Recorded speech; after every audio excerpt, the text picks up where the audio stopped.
नमस्कार, मी प्रणिता बोरसे. आपण पाहत आहात TV9 मराठी आणि आता बुलेटिनमध्ये पाहूयात सुपरफास्ट 50 बातम्या.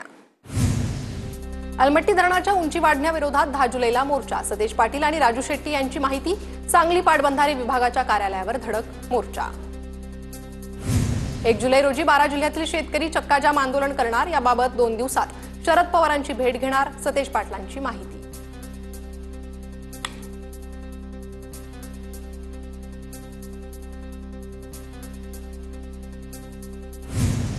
सांगलीत शक्तीपीठ महामार्गाच्या जमिनीच्या मोजणीला सलग दुसऱ्या दिवशी विरोध. तिसंगीत आक्रमक शेतकऱ्यांनी मोजणी थांबवली. शक्तीपीठ समर्थनातील शेतकऱ्यांची मुख्यमंत्र्यांसोबत लवकरच बैठक घडवून आणणार. कोल्हापूर जिल्ह्यातील शेतकऱ्यांनी पडळकरांची भेट घेतली. शक्तीपीठ महामार्गासाठी जमीन संपादित करण्याच्या प्रक्रियेला राज्यभर विरोध असताना कोल्हापूर जिल्ह्यातील शेतकऱ्यांनी जमीन देण्याची तयारी दर्शवली. जीव गेला तरी चालेल, मात्र शक्तीपीठ महामार्गासाठी जमीन देणार नाही. परभणीच्या पोखर्णी येथे झालेल्या बैठकीत शेतकऱ्यांचा विरोध. जळगावच्या चाळीसगाव शहरात बहुजन आझाद सेनेच्या नेतृत्वाखाली रास्ता रोको आंदोलन. चाळीसगाव शहरात डॉक्टर बाबासाहेब आंबेडकरांचा पुतळा व्हावा या मागणीसाठी करण्यात आलं आंदोलन. मुक्ताईनगरमधील धामणगावच्या पुलावर अपूर्ण कामामुळे अपघात वाढले. शिंदेच्या शिवसेनेचे पुलावर टायर जाळून आंदोलन. संबंधितांवर कारवाईची मागणी. संगमनेर शहरात कचऱ्याचे ढीग साचले. मोकाट जनावरही रस्त्यावर.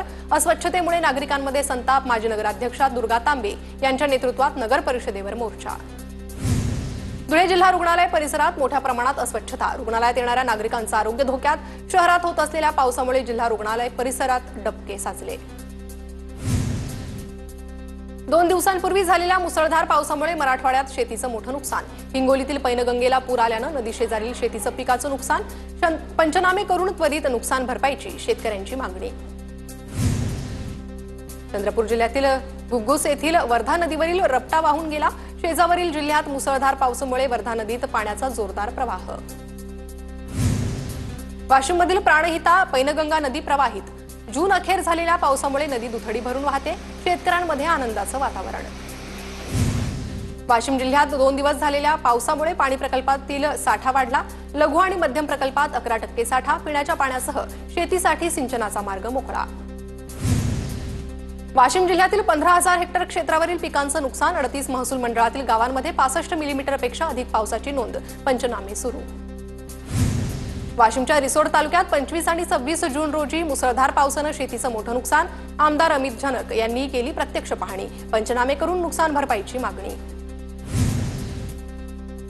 जळगाव जिल्ह्यात काही तालुके वगळता पावसाची जोरदार बॅटिंग. 15 ते 16 दिवसांनंतर पाऊस परतला.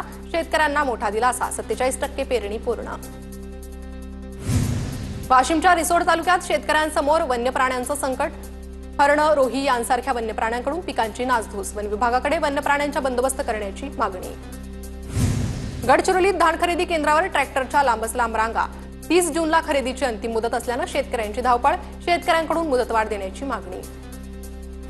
वाशिमच्या रिसोड तालुक्यातील जोगेश्वरी येथे शेतातील शेडमध्ये ठेवलेलं खत आणि 15 क्विंटल बियाणं भिजलं. उतावली नदीला आलेल्या पुरामुळे शेतकरी उमेश जाधव यांचं नुकसान. उत्तर पुणे जिल्ह्यात पावसाची संततधार. शिरूर तालुक्यातील पाबळ येथील थिटेवाडी धरण ओव्हरफ्लो. सांडव्यावरून मोठ्या प्रमाणात विसर्ग. शेतीसह पिण्याच्या पाण्याचा प्रश्नही मिटला. छत्रपती संभाजीनगरच्या वैजापूर तालुक्यातील चिंचवड गाव परिसरात महिला कीर्तनकार संगीताताई पवार यांची आश्रमातच हत्या. जमिनीचा वाद किंवा चोरीच्या उद्देशानं हत्या झाल्याचा प्राथमिक अंदाज. जमिनीच्या वादावरून यापूर्वीच गुन्हा दाखल केला होता. वर्ध्यातील निमसडा येथे शेतीच्या वादातून काकू आणि चुलत भावाची कुऱ्हाडीनं हत्या. हत्या करणाऱ्यानेही विष प्राशन करून जीवन संपवलं. साधना मोहिजे, नितीन मोहिजेसह आरोपी महेंद्रचा मृत्यू. पुण्याच्या बावधनमधून 29 वर्ष भोंदूबाबाला पोलिसांनी बेड्या ठोकल्या. प्रसाद उर्फ दादा भीमराव तामदार असं भोंदूबाबाचं नाव. मोबाईलमधील हिडन ॲपमधून भोंदूबाबा खासगी क्षणांवर लक्ष ठेवायचा. परंडा तालुक्यातील चिंचपूर बुद्रुकच्या जिल्हा परिषद शाळेत दारू पिलेल्या शिक्षकाला पकडलं. गावकऱ्यांची गट शिक्षण अधिकाऱ्याकडे तक्रार. सोमवारपासून दारू न पिण्याचं शिक्षकाचं आश्वासन. सिंधुदुर्गच्या कावळेसाद दरीत पडलेला 45 वर्षीय इसमाचा मृतदेह 30 तासांनंतर सापडला. कावळेसाद दरीत 300 फूट खोल दरीत कोसळून राजेंद्र सनगर यांचा मृत्यू. सनगर कोल्हापूर जिल्हा परिषदेचे कर्मचारी. शेतात पेरणी करत असताना चालकासह ट्रॅक्टर विहिरीत कोसळला. अपघातात चालकाचा मृत्यू. अमरावतीच्या तिवसामधील वऱ्हा गावाजवळील घटना. संजय भाकरे असं मृत ट्रॅक्टर चालकाचं नाव. भिवंडी शहरातील नागाव गायत्री नगर येथील वनविभागाच्या डोंगरावरील झोपडपट्टीवर कारवाई। 150 घरांचं वीज नळ कनेक्शन खंडित। माती खचल्यानं 7 झोपड्या जमीनदोस्त झाल्यानंतर पालिकेची कारवाई। सिंधुदुर्गमध्ये कुडाळमधील झाराप मुस्लिमवाडी परिसरातील अवैध वाळू साठ्यावर कारवाई। 210 ब्रास अवैध वाळू साठा जप्त। महसूल विभागाची कारवाई। हिंगोलीतील रेल्वे गेटजवळ भुयारी मार्गाचं काम पूर्ण। भुयारी मार्ग वाहतुकीसाठी खुला करण्याची नागरिकांची मागणी। पुण्यातील कान्हूर मेसाईच्या पोल्ट्रीमधील पक्ष्यांच्या मृत्यूमध्ये वाढ। खाद्य कंपनीकडून निकृष्ट दर्जाचं खाद्य पुरवल्याचा आरोप। खाद्याची लॅब टेस्टिंग करण्याची मागणी।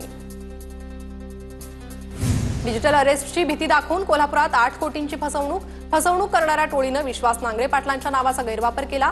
जुना राजवाडा पोलीस ठाण्यात गुन्हा दाखल। डिजिटल अरेस्टच्या नावाखाली निवृत्त सरकारी अधिकाऱ्याला गंडा। 81 वर्षीय निवृत्त अधिकाऱ्याला 26 लाखांचा गंडा। अटकेची भीती दाखवत गुंतवणुकीचा तपशील आणि विविध बँक खात्यांची माहिती घेतली। सायबर पोलीस ठाण्यात तक्रार दाखल।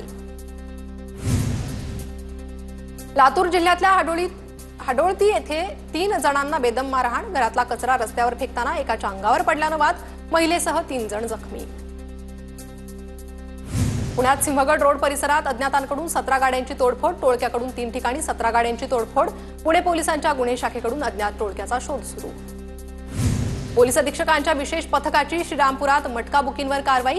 लाखोंच्या मुद्देमालासह 22 जण ताब्यात। श्रीरामपूरमधील अवैध व्यावसायिकांचे धाबे दणाणले। सिंधुदुर्गच्या मालवणमधील नांदोस गावातील जंगल भागात नेपाळी तरुणाचा मृतदेह सापडला। मृतदेहाशेजारी घड्याळ, बॅग, मोबाईलही पोलिसांना सापडला। सदरचा मृतदेह कट्टा हॉटेलमध्ये काम करणाऱ्या नेपाळी तरुणाचा असल्याचं तपासात समोर।